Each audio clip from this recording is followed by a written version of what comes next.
खून दो, मैं तुम्हें आज़ादी दूंगा।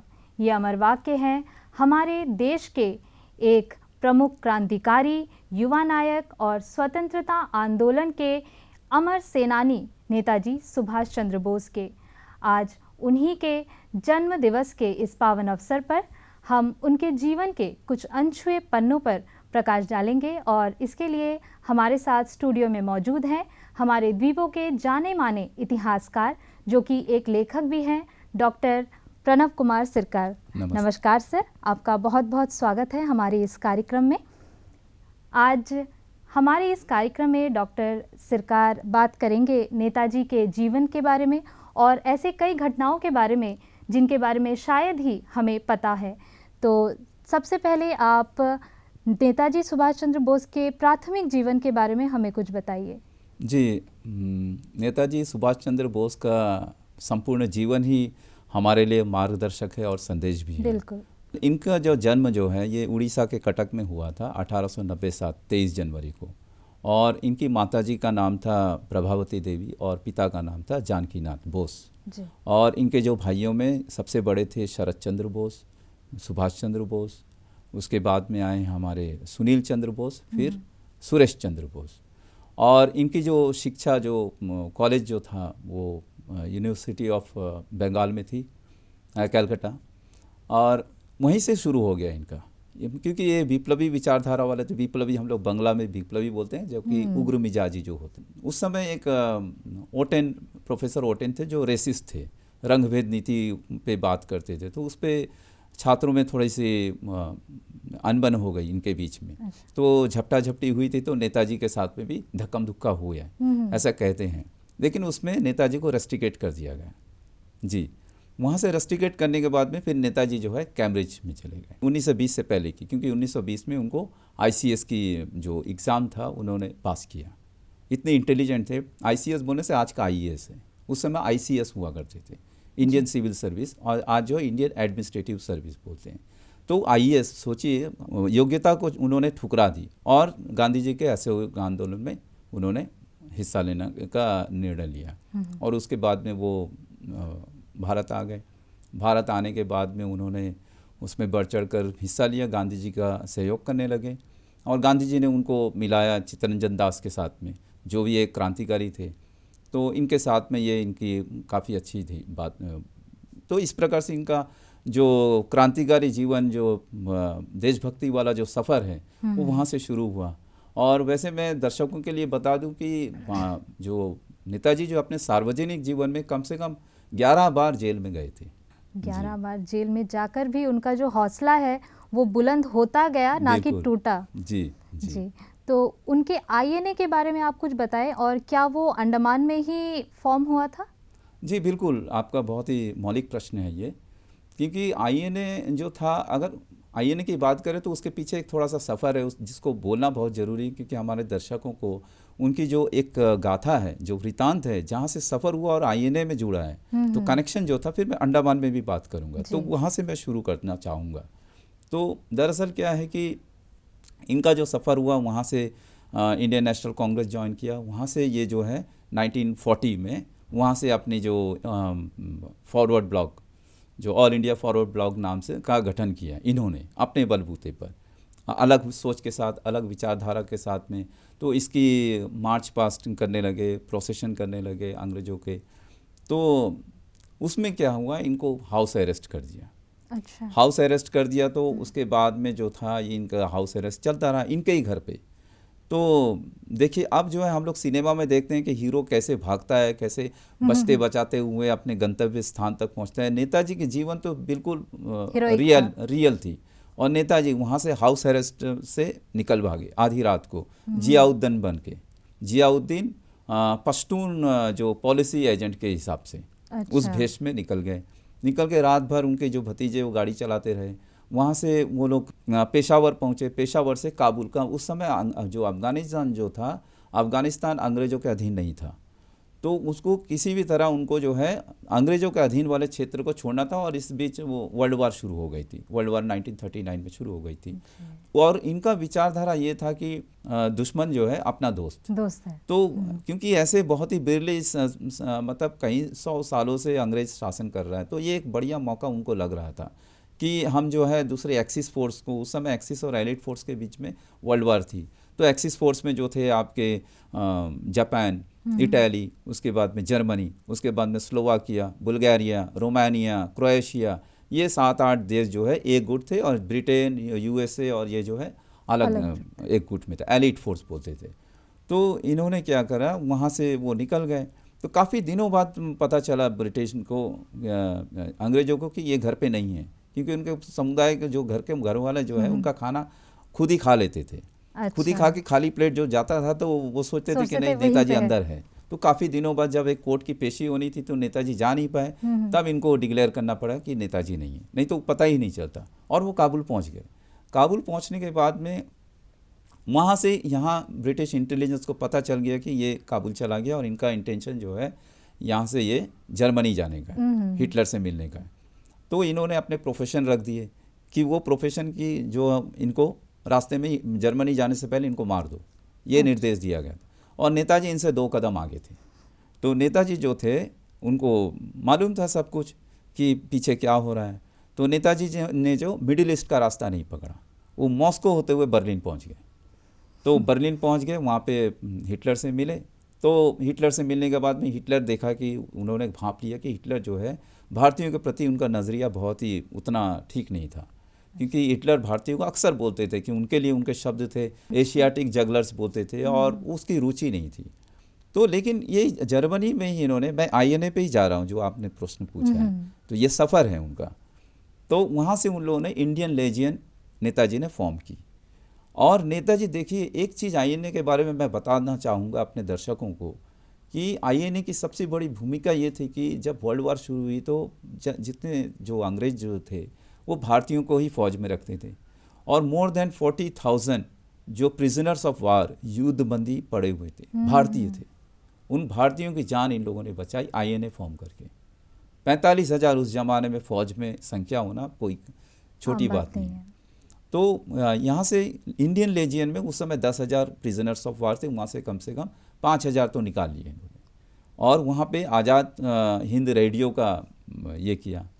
तो आज़ाद हिंद रेडियो से 19 फरवरी 1942 के दिन में उन्होंने वहाँ से एक उद्घोषणा की कि मैं सुभाष चंद्र बोस बोल रहा हूँ। तब जाके लोगों को पता चला कि ये अभी जर्मनी पहुँच गए। और वो जर्मनी पहुँचे भी बड़े नाटकीय तरह से, जैसे मैंने नाटक कहा, जो रियल स्टोरी है, उसने अपना नाम जो है उसमें ओरलैंडो मेजोटा नाम रखा था, इटालियन पासपोर्ट से गए थे। अच्छा। हाँ, जियाउद्दीन से ओरलैंडो मेजोटा नाम था, इटालियन पासपोर्ट से वो जर्मनी पहुंच गए थे। अब जर्मनी में देखा कि इनका जो हिटलर से सहयोग कम होगा, तो लेकिन ये अपनी गतिविधि में लगे पड़े थे, कितने महान थे सोचिए। तो उसके बाद में इंडियन लेजियन करने के बाद में ये वहाँ से समझ गए कि अब यहाँ मेरा काम नहीं होगा, मुझे आज़ादी लेनी है किसी एक देश के सहयोग से। तो जापान भी उस समय इसी ग्रुप का था, एक्सिस का। तो वहाँ से उन्होंने सबमरीन लिया। सबमरीन जर्मनी के सबमरीन से जर्मनी ने सहयोग दिया, और वो सबमरीन का सीरीज था U-180 था। और उस सबमरीन से देखिए उस समय वर्ल्ड वार था, ऊपर से खूब बमबारी हो रही थी, जहाज़ें डूब रही थी, सब कुछ। उस सबमरीन में वहाँ आए, मेडागास्कर आए, मेडागास्कर से आकर जापान का सबमरीन में वो शिफ्ट हुए, सबमरीन टू सबमरीन वो शिफ्ट हुए। शिफ्ट होने के बाद में वो आए आपके सबंग नाम का जगह है जो इंडोनेशिया में है आज का। तो सबंग आने के बाद वहाँ से फ़्लाइट पकड़ी, प्लेन के जरिए वो जापान पहुँच गए। जापान के जो वहाँ पे अब आईएनए का, क्योंकि वहीं पे जापान था, जापान में ही आईएनए का ये हो रहा था, जापानीज भूमि में, सिंगापुर में। वहाँ पे जापान में रास बिहारी बोस जो है वहाँ पे सक्रिय थे। रास बिहारी बोस जो थे इंडियन इंडिपेंडेंस लीग का गठन किया हुआ था। और अंडमान में देखिए कनेक्शन, देखिए अंडमान और रास बिहारी बोस का जो इंडियन इंडिपेंडेंस लीग का यहाँ मेंबर बहुत बन गए थे। अच्छा। बाजार में, आपके बाजार में नेताजी क्लब है जो नेताजी विजिट के बाद में हुआ था, पहले ब्राउनिंग क्लब हुआ करता था, वहाँ पे इंडियन इंडिपेंडेंस लीग के गठन हुआ। काफ़ी यहाँ के लोकल स्थानीय लोग जो हैं बढ़ चढ़ कर उसमें हिस्सा लिया आईएनए से पहले। ये आपके 1942 की बात है, अप्रैल महीना का। तो रास बिहारी बोस ने इंडियन इंडिपेंडेंस लीग ये किया। और आईएनए की जहाँ तक आपने पूछा है, आईएनए जो था, जैसे मैंने कहा कि प्रिजनर्स ऑफ वार युद्धबंदी बन गए थे, तो वहाँ पे भी सिंगापुर में काफ़ी युद्धबंदी थे। तो 13,000 कोई बोलते हैं, कोई कहता है कि आंकड़ा 40,000 के आसपास है युद्धबंदियों का। और उनके बीच में मोहन सिंह एक थे। तो मोहन सिंह से इन्होंने समझौता किया, वो दबंग प्रवृत्ति के थे। तो मोहन सिंह से समझौता करके जापानीज़ के साथ में ये लोग सहयोग करने लगे, तो ये लोग मरने से बच गए। प्रिजनर्स ऑफ वार जो है अक्सर टॉर्चर का सामना करना पड़ता है, टॉर्चर सेल में रखते हैं, तो वैसा कुछ नहीं हो उनके साथ में। लेकिन ये मतभेद थोड़ा सा बाद में दिसंबर आते आते 1942 के दिसंबर आते आते मतभेद हो गया, मोहन सिंह अरेस्ट हो गया, जापानियों ने अरेस्ट कर दिया। तो रास बिहारी बोस ने, अब प्रिजनर्स ऑफ वार तो फिर उनका फिर कोई नहीं है माई बाप, तो रास बिहारी बोस ने वो चार्ज ले लिया इंडियन नेशनल आर्मी का। इसके बाद नेताजी वहाँ पहुँच गए, वो उनको हैंड ओवर कर दिया।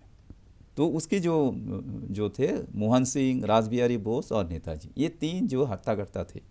और उसके बाद में प्रधानमंत्री से मिले वहाँ से अंडमान, क्योंकि उस समय आईएनए का कोई टेरिटोरी नहीं था।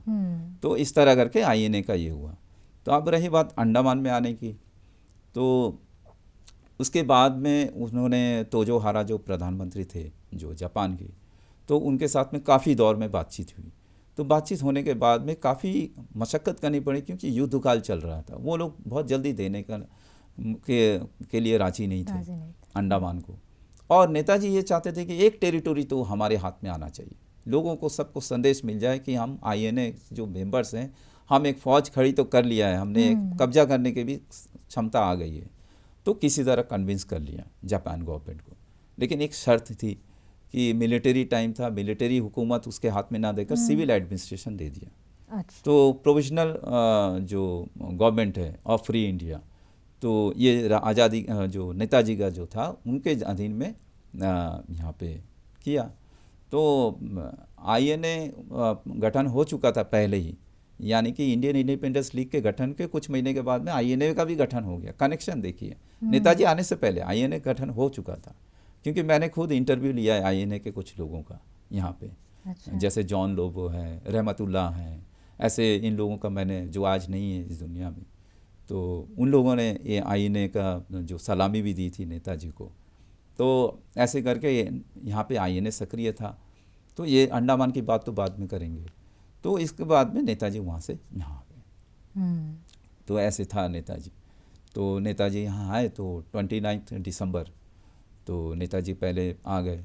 29 दिसंबर को आने के बाद में वो उसको लोकल लोगों से दूर रखा गया, ताकि, क्योंकि उसके पीछे का घटनाक्रम मैं बाद में बताऊंगा आपको, कि उसमें काफ़ी लोगों को यहाँ टॉर्चर किया गया था।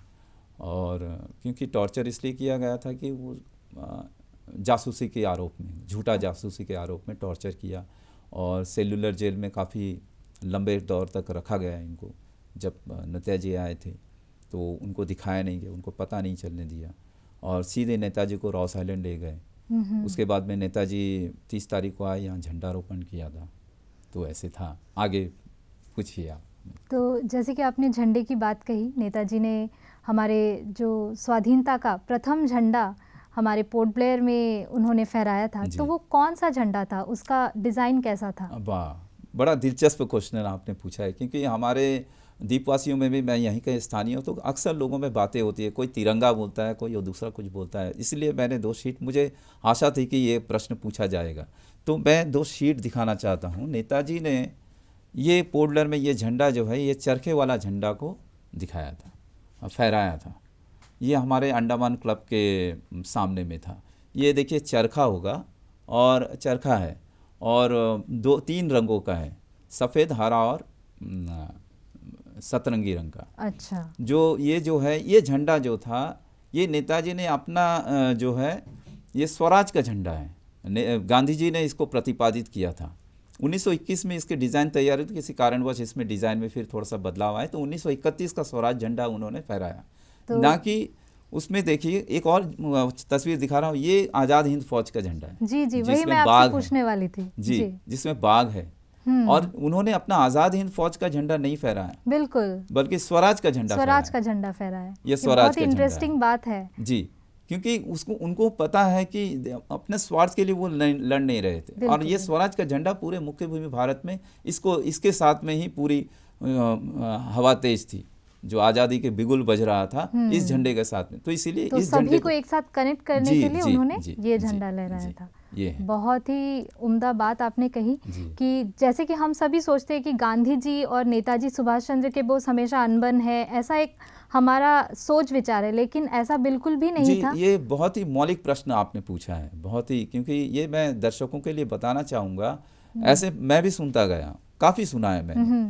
तो दरअसल क्या हुआ कि देखिए, महात्मा गांधी जो हम लोग बुलाते हैं, महात्मा शब्द भी नेताजी ने दिया था। उनकी जो ये पदवी है महात्मा, जी है।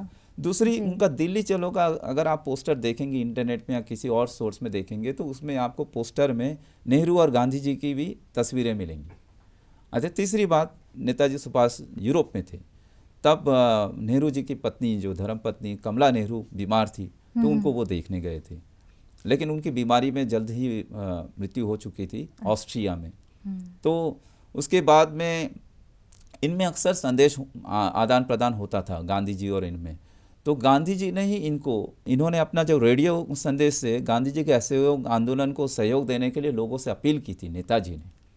और एक बात और कि जब कोहिमा में जब लड़ाई लड़ रहे थे 1944 में, नेताजी ने रेडियो संदेश के द्वारा गांधी जी से ब्लेसिंग ली, आशीर्वाद मांगा। अरे वाह। और एक और थी कि कई दिलचस्प घटनाएं हैं, कई कुछ किस्से हैं, जैसे कि गांधी जी ने इनको जो है, इन्होंने तो महात्मा कहा, गांधी जी ने भी इनको एक संज्ञा दी थी, शब्द दिया था इनके लिए, एक सर्वनाम दी थी, वो था कि प्रिंस एमंग्स द पैट्रियट्स, यानी कि देशभक्तों के बीच का राजकुमार। तो गांधी जी और इनमें कोई मतभेद नहीं था, और गांधी जी ने कहा था कि जब तुम अपनी लड़ाई जीत जाओगे, सबसे पहले बधाई मैं तुमको दूंगा। वर्ल्ड वार 2 की आपने बात की थी, तो वर्ल्ड वार 2 के अंत होते होते तब भारत का और हमारे अंडमान का, इनकी परिस्थिति क्या थी उस समय? जी, दरअसल वर्ल्ड वार 2 जो है आईएनए के दृष्टिकोण से काफ़ी अच्छा नहीं रहा, जो अंत में जो परिस्थिति बन गई। लेकिन अगर आप वर्ल्ड वार 2 के अंत में जब देखेंगे, तो नेताजी के बारे में जितनी बातें हम लोग, जितनी उनकी प्रशंसा करें या उनसे प्रेरणा ले, बहुत ही कम है। वो इतने ही उच्च स्तर के थे, और उनके जीवन जो है, नेताजी जब देखे कि यहाँ पे जापान का, वहाँ से ये लोग जो है, नेताजी जो है बर्मा की ओर पकड़ने शुरू कर दिया। तो नेताजी का प्लान ये था कि नॉर्थ ईस्ट को पकड़ते हुए भारत में शामिल हो जाए, क्योंकि अंडमान में तो झंडा फहरा दिया था। उसके बाद में नॉर्थ ईस्ट में ये जो है, यहाँ से मोइरांग नाम का एक जगह है मणिपुर में, मोइरांग में मुख्य भूमि भारत का पहला झंडा भी नेताजी ने ही फहराया, मोइरांग में। मोइरांग से फिर कोहिमा और इम्फाल इनका टारगेट था। लेकिन तब तक क्या हुआ कि एक तो हमारे इटली जो थे, एक्सिस फोर्स की, इटली सरेंडर कर दिए, और नाज़ी जर्मनी भी काफ़ी वीक हो चुका था, अब सिर्फ जापान ही बचा था। और उस समय बारिश का काल था, वो पहाड़ी इलाका था, दुर्गम स्थानों में बहुत उनको तकलीफ हो रही थी, ट्रूप्स के जो शक्ति है, एम्यूनिशन बहुत प्रभावित हो रहा था, तो उनको रिट्रीट करना पड़ा बाद में, ऐसे बहुत। तो आपने जैसे कहा बहुत तकलीफें हो रही थी उनको, तो उस समय में उन्होंने मणिपुर को ही क्यों चुना? हाँ, मणिपुर को इसलिए चुना क्योंकि उनका, मैंने कहा कि नॉर्थ ईस्ट के जरिए जो है भारत में उतरने की चेष्टा थी उस फौज को लेकर। ऐसी कोई खास वजह है इसकी? खास ये वजह है कि भारत में, क्योंकि नॉर्थ ईस्ट, क्योंकि बर्मा जो है मंडल, बर्मा उनका आ गया था उनके उसमें, क्योंकि मणिपुर में आ गया था, तो उस रीजन से वो सोचे, क्योंकि कहीं ना कहीं से तो इंडिया में एंट्री करना था, मुख्य भूमि में भी उनको आना था। और एक काल में तो ऐसा था कि जब वो मोहन सिंह के साथ में जब उन्होंने आईएनए के स्ट्रेंथ बढ़ाने की बात की, तो ऐसे अंदाजा लगाया जाता है कि नेताजी ने भी कोशिश कर दी और डिक्लेयर भी कर दिया कि हम अपने आईएनए को 3 लाख सिपाही तक ले जाएंगे। अच्छा। और आज के संदर्भ में हमारे भारतीय टेरिटोरियल आर्मी की फर्स्ट लाइन जो है, फ्रंट लाइन जो है, वो 3 लाख के आसपास में फ्रंट लाइन। तो उस जमाने में 3 लाख का, और जापान गवर्नमेंट जो है सिर्फ 30,000 लोगों को एम्यूनिशन देने में सामर्थ्य जता रहा था। तो इतने, तब नेताजी ने कहा नहीं, हम छोटे बड़े हर एक को सिपाही बनाना चाहते हैं, नॉर्मल तबके के लोगों को भी हम बनाना चाहते हैं। तो इतनी स्ट्रेंथ लेकर वो मतलब कूच करने के हिसाब में थे। तो इतना मतलब उनका इरादा बहुत ही बुलंद था। जैसे कि हम सभी लोग नेताजी के बारे में जितना पढ़े हुए हैं, जितना हमने सुना है, उसके बावजूद भी उनका जो पूरा लाइफ है, ये पूरा लाइफ ही हम सीख सकते हैं उसमें से। तो उसमें से ऐसी कई घटनाएं हैं जो शायद हमें नहीं पता जी, होगी। जी, ऐसी जी। कोई घटना आप बताना चाहेंगे? देखिए, बिल्कुल बहुत दिलचस्प घटना बहुत है। नेताजी बहुत चालाक थे, बहुत चतुर थे, बहुत एक तो वीर तो थे ही। तो जब वो जर्मनी में गए थे हिटलर से मिलने के लिए, हिटलर ने पहले अपना डुप्लीकेट भेजा, 2 बार डुप्लीकेट भेजा। अच्छा। तो दोनों बार बोला यू आर नॉट हिटलर, पहचान गए। पहचान लिया। उसके बाद तीसरी बार जब हिटलर स्वयं आया तो बोला आई एम नेताजी सुभाष चंद्र बोस। तब अपना तब इंट्रोडक्शन मतलब दिया। कि आपने कैसे पहचाना? बोला जो आता है मिलने के लिए वो पहले हाथ बढ़ाएगा, और आपसे पहले जो 2 आए थे वो पहले उन लोगों ने हाथ बढ़ाया था। तो ये इतनी कुशाग्र बुद्धि थी, क्योंकि और जब जापान से उन्होंने अंडमान का लिया था, जो उनको कन्विंस कर रहे थे, जब उनको मना रहे थे कि किसी तरह हमें दे दो, एक टेरिटोरी दे दो, तो वहाँ का मंदिर का बहुत सारी उन्होंने स्टडी की किस तरह के उनके सेंटीमेंट को भुनाया जाए। तो जापानीज जो मिलिट्री वो लोग काफ़ी एडमेंट थे, देने को राजी नहीं थे, लेकिन उनको पिघला दिया उन्होंने अपने वाकपटुता से। तो ऐसे कई किस्से हैं, बहुत सारे किस्से हैं नेताजी के संबंध में। ऐसे एक और किस्सा मैंने भी सुना था, जैसे नेताजी शेविंग कर रहे थे और पीछे से आक्रमण करने के लिए अंग्रेज खड़े थे। उनको आईने में दिख गया था कि अंग्रेज पीछे खड़े हैं, तब भी वे अपने जगह से हिले नहीं। बिल्कुल, वो अपने पहचानते थे कि दुश्मनी की हवा कहाँ से चल रही है उनके इर्द गिर्द, क्योंकि इसी कारण वो मिडिल ईस्ट नहीं पकड़े थे, इसीलिए वो मॉस्को होते हुए बर्लिन पहुँच गए थे। तो ऐसे करके थे नेताजी के वो। तो अंडमान में जब उन्होंने हमारे स्वाधीनता का प्रथम झंडा फहराया था, उस समय अंडमान की परिस्थिति क्या थी और उस समय किन चुनौतियों का सामना करना पड़ रहा था यहाँ के लोगों को या फिर क्रांतिकारियों को? अंडमान के दर्शकों के लिए ये बहुत ही अच्छा प्रश्न है आपका।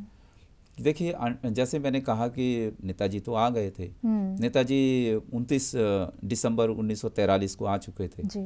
आने के बाद में उनको रॉस ले जाया गया, और यहीं पे जो उसके बाद दूसरे दिन जो है 30 तारीख को झंडा फहराया गया, जो झंडा मैंने दिखाया। तो वो झंडा फहराने के बाद में उनको सेल्युलर जेल गए।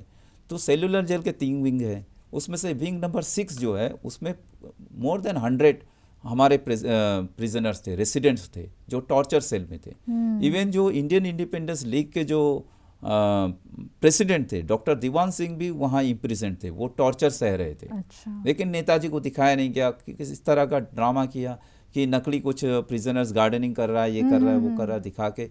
और नेताजी के आसपास में किसी को भटकने नहीं दिया जाता था, नेताजी को पता ही चलने नहीं दिया। किसी तरह जो ब्राउनिंग क्लब, जो इंडियन इंडिपेंडेंस लीग वालों ने किसी तरह उनको बताया कि आप थोड़ा सा हमारे नेताजी क्लब में आइए, क्योंकि जो ब्राउनिंग क्लब में आने के बाद में नेताजी क्लब है, जो हमारे बाजार के बीचों बीच है, बर्डेन बाजार में स्थित है।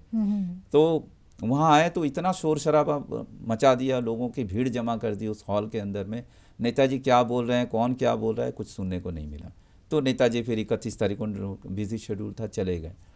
लेकिन उसके बाद में नेताजी जाने के बाद में ठीक नेताजी चले गए 30 दिसंबर 1943 को, और जासूसी के आरोप में, क्योंकि जासूसी हो रही थी यहाँ से, एक अंग्रेज जो मिलिट्री पुलिस चीफ थे मैकार्थी, उसके कारण से था। वो अपने कुछ सदस्यों को ले आकर ट्रांसमीटर सेट किया था। अच्छा। और वो ट्रांसमिट करता था कब शिप आएगा, लोकल लोगों से जानकारी लेकर। तो जैसे ही रॉस में शिप एंट्री करता था तो बम गिर जाते थे, तो लोकल लोगों पर वो जासूसी का आरोप लगा के उनको टॉर्चर करने लगे। खास तौर पे जो पढ़े लिखे लोग थे, जो लोग इंडियन इंडिपेंडेंस लीग के लोग थे, जो लोग INA के लोग थे। तो इसी तरह के जब नेताजी चले गए तो ठीक 1 महीने के बाद में आपके 30 जनवरी 1944 को 44, मोस्टली सब इंडियन इंडिपेंडेंस लीग के ही मेंबर थे, 44 लोगों को ले जाकर हम्फ्रीगंज में मार दिया गया, 44 लोगों को। इसके बाद तो राउंड अप बोलते हैं उनको, कई लोगों को 200 की संख्या में ले जाकर, क्योंकि जब शिप में बम गिर जाता तो खाने के लाले पड़ गए थे, तो इन लोगों को मारते गए। तो ऐसे करते थे। लेकिन उसके ठीक 18 दिन के बाद में, 18-19 दिन के बाद में, जो chief commissioner provisional government of free India जो INA का, आज़ाद हिंद फौज का, उनका चीफ कमिश्नर आए थे। एयरकोर्ट दोराईस्वामी लोगानाथन इनका नाम था, चीफ कमिश्नर। तो ये आए थे, तो इन्होंने कुछ टाइम तक रखा और अक्टूबर 1944 तक वो भी बीमार पड़ गए, वो चले गए। लेकिन तब तक उनका एडमिनिस्ट्रेशन में सहयोग था, उनका हेडक्वार्टर था यहाँ पर। जी, अब जैसे कि हम जानते हैं नेताजी एक ऐसे हमारे देश के युवा नायक उन्हें कहा जाता है, क्योंकि वो युवाओं के लिए एक प्रेरणा का स्रोत हैं। तो ऐसी कुछ चीज़ें नेताजी के जीवन से हो सकता है, या उनकी कुछ ऐसी कोटेशन आप शेयर करना चाहेंगे जो हमारे युवकों को मोटिवेट करे? हाँ, तो सबसे पहले मैंने शुरुआत में कहा था कि नेताजी का जीवनी को तो पहले पढ़ लें। हर एक भारतीय को नेताजी का जीवन पढ़ना चाहिए। जीवन की जो कहानी है उनकी, सब कुछ उसमें है। ट्विस्ट है, नाटक है, ड्रामा है, प्रेरणा है, कुर्बानी है, सब कुछ है, तकलीफ़ें हैं, देशभक्ति तो पूछे मत, कूट कूट कर है ही। वो ऐसे व्यक्तित्व थे और उनके जीवन ही हमें प्रेरणा देती है। दूसरी बात, आईएनए की तरफ आप झांके तो आईएनए एक ऐसा मिसाल पेश किया था उस समय, उस जमाने में, कि सारे कास्ट क्रीड के लोग आए थे, भाषा भाषी के, ना कोई कमी, अमीर ना गरीब। अमीर ने भी योगदान दिया, गरीब ने भी योगदान दिया, सारे तबके के लोग। जो आज हम एकता के सूत्र में बंधने की अक्सर बातें करते हैं, तो एकता के सूत्र में पिरोया था जो एक देशभक्ति के जो लहर चल रही थी। दूसरा तो उन्होंने कहा था कि एक गीत है मुझे याद, कदम कदम बढ़ाया जा, खुशी के गीत गाए जा, ये जिंदगी है कौम की तो कौम पे लुटाए जा। ये चार वाक्य ही काफ़ी है जोश लाने के लिए। जी बिल्कुल, प्रेरणा के लिए। तो आप हमारे साथ इस शो पर जुड़े और आपने इतनी सारी महत्वपूर्ण बातें हमें बताई, इसके लिए हम सभी आपका बहुत बहुत आभार प्रकट करते हैं। धन्यवाद सर। तो जैसे कि आप सभी दर्शकों ने सुना कि नेताजी का जीवन कितना संघर्षपूर्ण था और कैसे उन्होंने अपने जीवन के प्रति पद में हमारी स्वाधीनता के लिए इतनी बड़ी लड़ाई लड़ी। तो इसी जोश के साथ और इसी संघर्ष के जो गाथाएं हैं, इन्हें हम अपने जीवन में एक प्रेरणा के रूप में ले और हम सभी इस बात से अवगत रहें कि ये स्वाधीनता हमें किस कीमत पर मिली है और सभी इस स्वाधीनता का जो मर्म है उसे समझें। आप सभी का बहुत बहुत धन्यवाद हमारे इस शो पर हमसे जुड़ने के लिए। आगे भी हम आपके साथ ऐसी ही कई स्वाधीनता की गाथाएं लेकर इतिहास के पन्नों में इस कार्यक्रम में उपस्थित होंगे। धन्यवाद।